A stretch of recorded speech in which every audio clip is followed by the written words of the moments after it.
보시면 그러니까 이제 이게 그러니까 제가 아, 궁금한 게 몇백만 원 정도 받는 네, 수준이요. 굉장히 궁금한 게 개인이 하는 경우도 있고 또 공모주 펀드라는 게 있잖아요. 네. 그럼 공모주 펀드에서도 또 따로 배정받아서 또 신청을 하는 건가요? 네, 맞습니다. 그럼 근데 이제 음. 공모주 펀드가 약간은 더 유리할 수 있는 부분이 있습니다. 뭐냐면은 개인 투자자들 같은 경우에는 네. 이제 그 증권사마다 그러니까 IPO 이제 주관사가 어떤 증권사냐에 그쵸, 따라서 그러니까 증권사를 다 터야 됩니다. 그래서 이번에 삼성증권에서 하면 삼성증권 터야 되고 유한타가 하면 유한타를 터야 되고 그리고 이제 증거금이라는 부분이 필요하거든요. 뭐 보통 이제 한 50% 정도가 그쵸. 뭐 1억 청약하면은 증거금을 이제 납입을 하고 이제 잠겨야 되는 뭐 그 기간 동안은 돈을 뺄 수가 없는 그런 부분들이 존재하는데 기관 같은 경우에는 사실 증거금이 없습니다. 네, 그래서 이제 뭐 증거금 없이 이제 청약할 수 있다라는 장점이 있을 것 같고요. 그리고 기관들은 좀 더 이제 뭐 여러 가지 편의성이 있겠죠. 그래서 이제 예측하기, 그러니까 분석력도 있는 부분이 있고 이걸 들어가야지 마야 될지 분석할 수가 있고 또 한 가지는 이미 여러 증권사와 다 거래를 하고 있기 때문에 사실 뭐 신규로 뭐 거래를 트거나 뭐 이럴 필요는 없는 부분이 있겠죠. 그럼 공모주 펀드라는 게 그 특정 한 종목만 위해서 만들어질 수도 있어요? 근데 이제 보통은 그렇게 되는 경우는 거의 드뭅니다. 없고 그 해에 들어가는 것들. 네. 보통은 이제 공모주 펀드가 이제 한 4에서 6% 정도 연간 이제 그 수익을 낼 수 있는 부분들이 좀 있거든요. 그래서 이제 그 지속 가능성을 보고 이제 운용회사도 이제 펀드를 만들지 이 단기적으로 이제 특정 주식을 넣기 위해서 이제 펀드를 만들고 청산하는 경우는 거의 없다라고 봐주시면 될 것 같습니다. 그럼 일단 요 SK 바이오팜 같은 경우는 수익률이 어마어마할 거 아니에요? 네, 맞습니다. 네, 거의 2배 이상 됐을 거 아니에요? 네. 그러면은 이런 것들이 진짜 뭐 1년에 많이 있으면은 공모주 펀드의 수익률도 올라가는 거 맞습니다. 거죠. 예, 그래서 실제로 뭐 저희 회사에 있는 공모주 펀드 같은 경우에도 지금 뭐 SK바이오팜 때문에 거의 뭐 한 달 만에 이제 뭐 30% 넘는 수익이 나기도 했는데 근데 이게 문제가 뭐냐면은 사실은 이제 그 최근에 이제 그 SK바이오팜의 그 수요 예측에 들어갔던 기관들은 대부분 그러니까 락업 기간이 있습니다. 왜냐면은 이 경쟁률이 높기 때문에 내가 3개월 내에 안 팔 거예요. 그러니까 6개월 내에 안 팔 거예요라고 이제 약정을 합니다. 그럼 더 많이 배정을 해주고. 그래야지만이 많이 받을 수가 있는 부분이 있거든요. 그래서 재미있는 거는 이번에 수요 예측에 SK바이오팜의 수요 예측에 참여했던 기관 중에 50% 이상은 다 3개월 이상의 락업을 걸었습니다.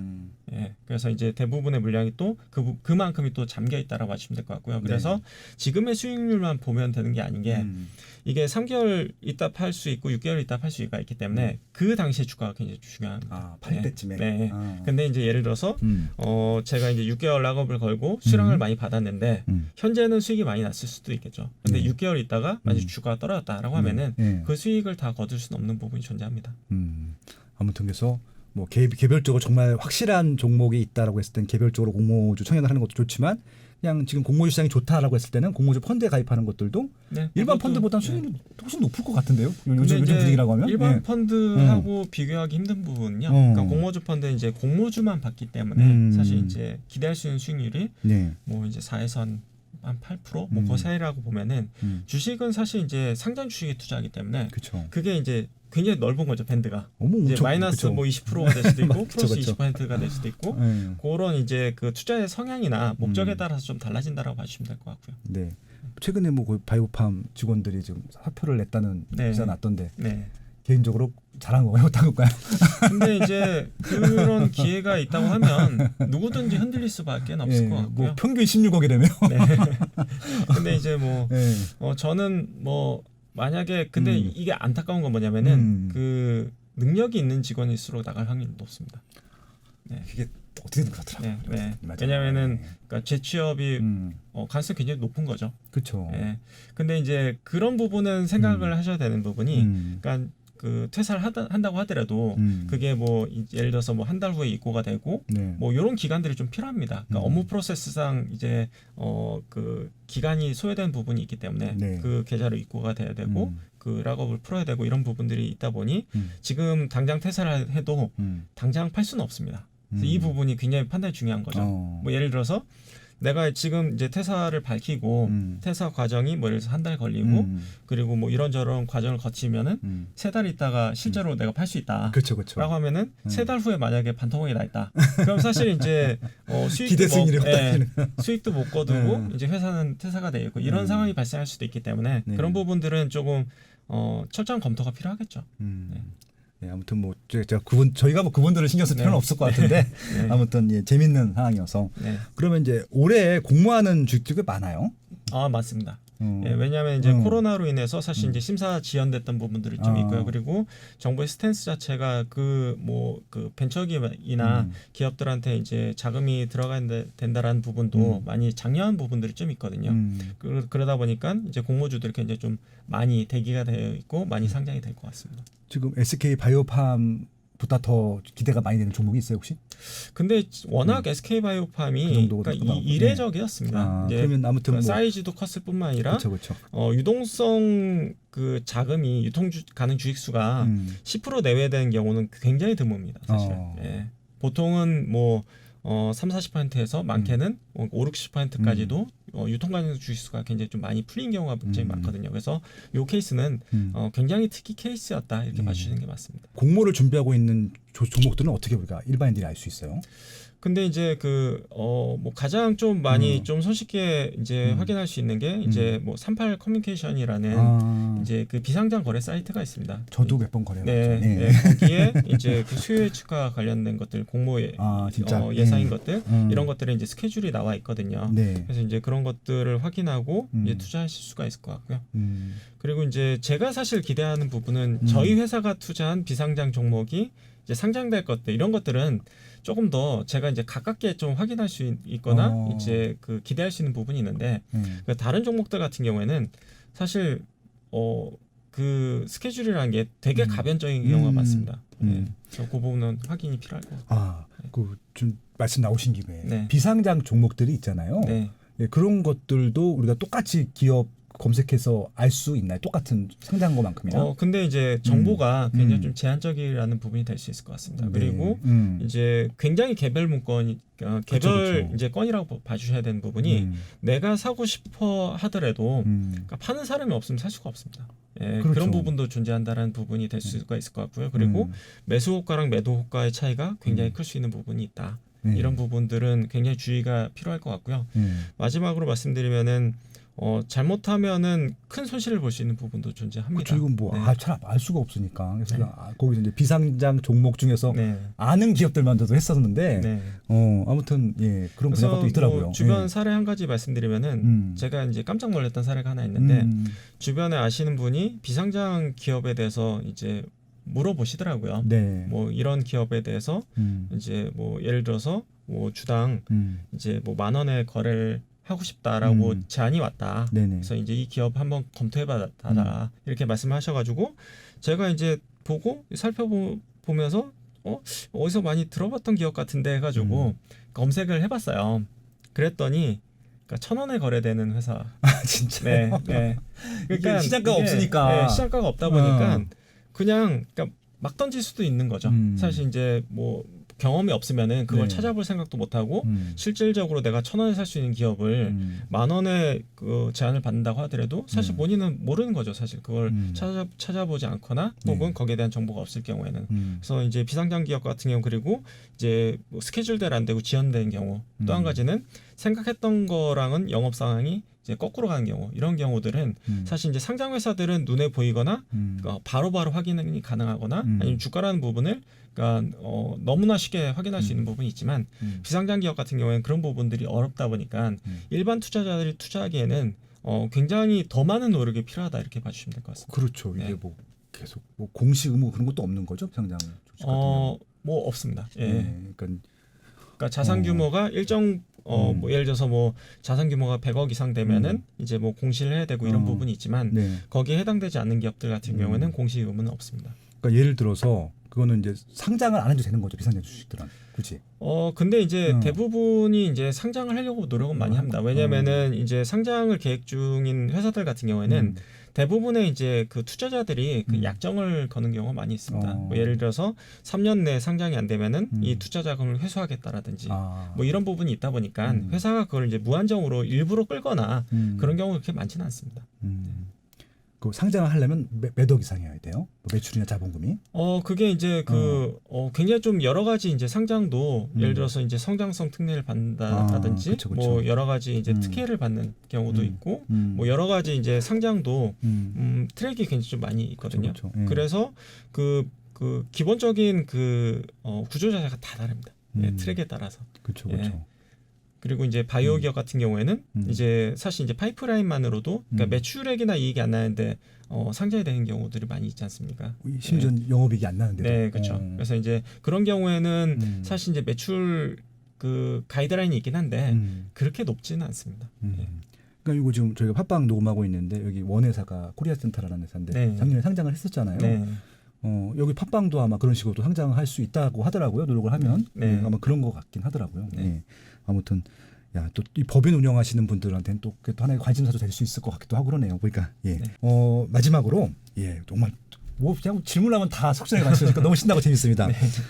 지금 이게 뭐 섹터라고 하나요? 지금 네. 이제 하반기나 내년에 조금 성장이 기대되는 그런 좀 섹터들이 있나요? 지금 봤을 때. 예. 근데 이제 저는 이제 그 주변에서 이렇게 물어보시면은 저는 심플하게 대답드린 부분이 그냥 삼성전자랑 현대차를 보십시오. 야, 넘버 1, 2. 그렇게 얘기합니다. 왜냐면은 이게 그 중소형주 같은 경우 제가 뭐 일일이 컨트롤 해드릴 수가 없습니다. 그렇죠. 예, 네. 왜냐면 이제 그 실적이 나빠질 수도 있고 뭐 제 아이디어가 달라질 수도 있고 뭐 이런 부분들이 있다 보니까 중소형주 같은 경우 제가 이제 추천드리기가 굉장히 좀 위험성이 높은 그런 부분들이 있고요. 다만 삼성전자랑 현대차를 말씀드린 이유는 내년 중반까지 봤을 때는 조금 편한 것 같다. 예, 왜냐면은 이제 삼성전자 같은 경우에는 올해보다 그러니까 내년 그러니까 제가 이제 질문 드린 부분이 뭐냐면은 내년 그 상반기를 봤을 때 올해보다 휴대폰이 덜 팔리거나 이제 자동차가 덜 팔릴 가능성이 있을 것 같습니까? 라고 물어보면은 그 가능성이 굉장히 낮다라고 대답할 수밖에 없거든요. 왜냐면은 올해 이제 2분기가 올해 상반기 같은 경우에는 글로벌하게 봤을 때 자동차 판매량이 전년 동기 대비했을 때 20% 감소했습니다.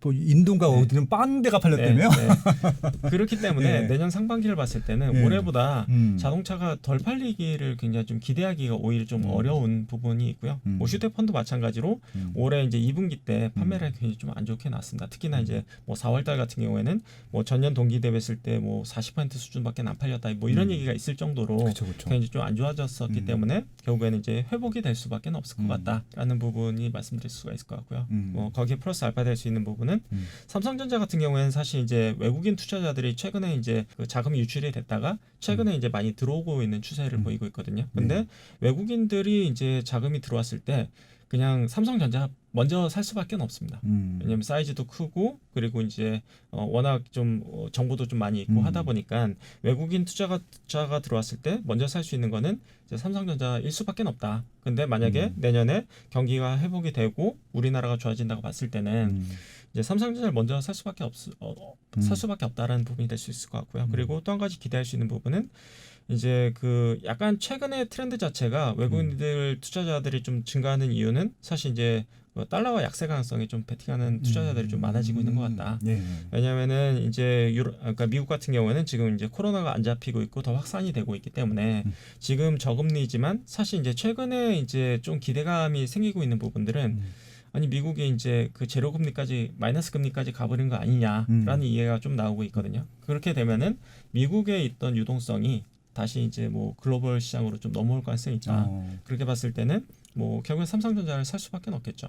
이제 해외 자금들이. 그래서 그런 수급적인 측면에서도 긍정적일 수 있는 부분이 좀 존재한다. 그리고 내년을 봤을 때 휴대폰이 됐든 뭐 서버용 디램이 됐든 올해 하반기는 서버용 디램은 그렇게 좋지 못합니다. 근데 다만 내년을 봤을 때는 결국에는 투자가 이제 지연되고 있었을 뿐이지 결국엔 투자는 돼야 된다라고 봤을 때는 뭐 서버용 디램이라든지 뭐 그 휴대폰용 디램이라든지 이런 부분에 대한 업황이 살아날 가능성이 있다라고 봐야 될 것 같고요. 그래서 삼성전자는 뭐 좀 더 이제 편하게 투자할 수 있지 않을까 내년 상반기까지 봤을 때는 이렇게 생각하는 부분이 있고요.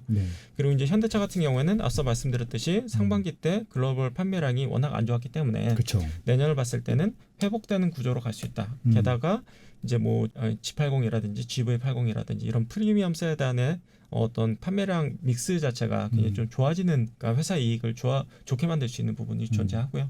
마지막으로는 이제 전기차가 지금 테슬라만 주목을 받고 있지만 저는 이제 현대차가 이제 전기차 플레이어로 조금 주목을 받을 가능성이 좀 높다. 수소차 이런 건 제일 잘한다며요. 뭐. 근데 이제 수소차는 아직 시간이 좀 필요한 부분들이 좀 있기 때문에 뭐 수소차 기대감을 갖기에는 조금 시기상조다라고 보는 부분이 있고요. 다만 전기차 같은 경우에는 올해 상반기 같은 경우에도 이제 글로벌 판매량이 테슬라가 1위였고 네. 그러니까 현대 기아차가 2위였거든요.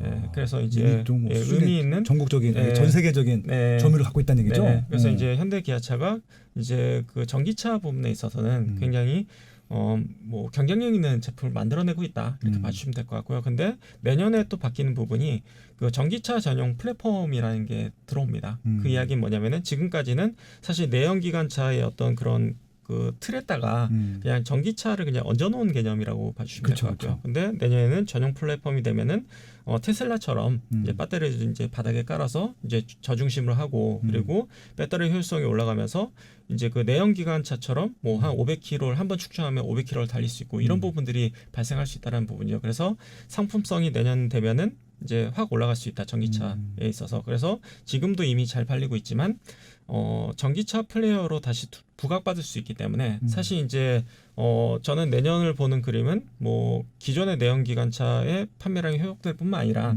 전기차로서의 밸류에이션 프리미엄을 좀 받을 가능성이 좀 있다. 그래서 이제 가장 편하고 뭐 가장 상징성도 있고 그리고 가장 접근하기도 쉽지 않나 그 두 가지 종목이 이렇게 생각을 하고 있습니다. 그럼 전기차가 잘 되면 네. 우리나라 3대 배터리 생산업체 있잖아요. 네. LG랑 삼성이랑 SK. 네. 같이 좋아지는 거 맞나요? 그럼? 근데 이제 그 좋아지는 건 맞고요. 다만 이제 제가 조금 더 이제 긍정적으로 보는 것들은 사실 이제 설비 투자 관련된 회사들이라든지 아니면 소재 업체들을 조금 더 이제 관심 있게 보고는 있습니다. 왜냐면은 이제 완성 배터리 같은 경우에는 예를 들어서 테슬라에 들어가냐 안 들어가냐, 뭐 듀얼로 가냐, 뭐 이런 부분에 대한 어떤 불확실성이 좀 있을 것 같고요. 그 업체들만끼리의 어떤 불확실성이 있고요. 다만 이제 소재나 이제 장비 같은 경우에는 그냥 큰 트렌드에 있어서는 계속해서 이제 증가할 수밖에 없는 시장이기 때문에 조금 더 좀 편하게 투자할 수 있지 않을까? 뭐 이런 생각이 듭니다. 그래서 이건 이제 개인적인 취향이 될 수도 있겠지만 그래서 이제 완성 배터리 업체보다는 저는 뭐 그런 쪽에 좀 더 관심을 갖고 있다. 소부장, 맞죠? 소재 부품 장비. 네. 그럼 이번에 문재인 대통령에서 이번에 그린 뉴딜 발표했잖아요. 네. 그런 것들도 좀 도움이 되는 건가요? 굉장히 도움이 많이 되고 있다고 생각을 하고 있고요. 근데 소부장 기업들은 현재도 이미 실적이 매우 좋습니다. 이미 네. 또 고포예요? 네. 뭐 고포인 부분도 있긴 하지만 근데 이제 무시하고 갈 수 없는 부분이 그러니까 실적이 매우 좋습니다. 그래서 이제 아까도 뭐 이제 국내 어떤 경제 펀더멘털이 뭐 생각보다 괜찮다라고 말씀드렸듯이 국내 기업들의 특히나 이제 소부장에 해당된 기업들은 실적이 상당히 매우 좋거든요. 그리고 이제 향후에 뭐 일본에서 들여왔던 어떤 소재의 어떤 대체라든지 이런 부분들이 작년까지는 이제 기대감만 있다고 했었다고 하면은 이제는 조금씩 이제 현실화되는 단계에 있다라고 봐야 될 것 같거든요. 그래서 그런 기업들 같은 경우에는 뭐 추가적인 업사이드를 좀 볼 수 있지 않을까라고 보고 있고요. 일본이 저를 도와줬네요. 뭐 어떻게 보면은 조금 더 이제 장기적으로 갈 수 있는 거를 좀 당길 수 있는 그런 부분에 대해 이제 긍정적인 부분도 분명히 있었던 것 같고요. 다만 모든 소재를 대체하지 못합니다. 그렇기 때문에 약간 부정적인 부분도 좀 존재는 한다 이렇게 봐야 될 것 같고요. 야, 오늘 완벽하게 좀 현재 시장을 이해했던 것 같고 어떻게 공부해야 되는지 어떤 좀 방향성을 갖고 와야 되는지 확실한 기회가 됐던 것 같습니다. 야. 그러면 저희 혹시 그 르네상스 자산운용에 투자할 수도 있나요, 일반인들이? 뭐 저희 회사 상품에 가입하실 수가 있는 거기 뭐 구조고요. 큰 금액만 되는 거 아니에요? 사모펀드면은. 근데 이제 지금 그 사모펀드가 이제 법적인 최저 하한선이 1억 원으로 되어 있습니다. 그래서 이제 모든 사모펀드는 이제 1억 이상이어야지 이제 가입이 가능한 부분이 있고요. 그게 이제 뭐 그게 8월이 될지 9월이 될지 모르겠는데 그게 이제 3억으로 오를 가능성이 좀 있습니다. 네, 그런 경우에는 조금 더 이제 사모펀드 가입하기에 좀 더 이제 까다로워지는 부분이 좀 존재할 수 있다라는 부분은 있을 것 같습니다. 네, 아무튼 오늘 정말 진짜 솔직하고 담백하게 있는 그대로 말씀해 주셔갖고 좋은 건 좋고 나쁘고 건 나쁘다 말씀해 주셔서 정말 큰 도움이 됐던 것 같습니다. 아무튼 사업도 번성하시고요. 예, 지난번에도 바로 출하신 다음에 고객이 딱 확 올라가셨다고 했잖아요. 이번에도 좀 많이 좀 올라갔으면 좋겠습니다. 아무튼 건강하시고요. 또 뵙겠습니다. 감사합니다. 네, 감사합니다. 고맙습니다. 네.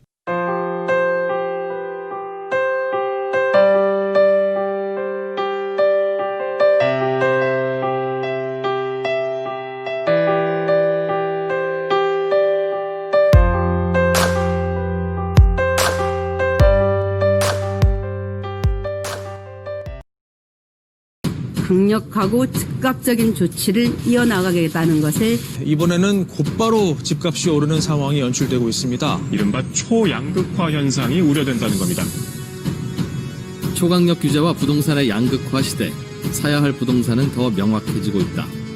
부동산 매매의 입지 선정과 돈 버는 핵심 입지 20곳을 완벽 분석한 이제부터는 오를 곳만 오른다.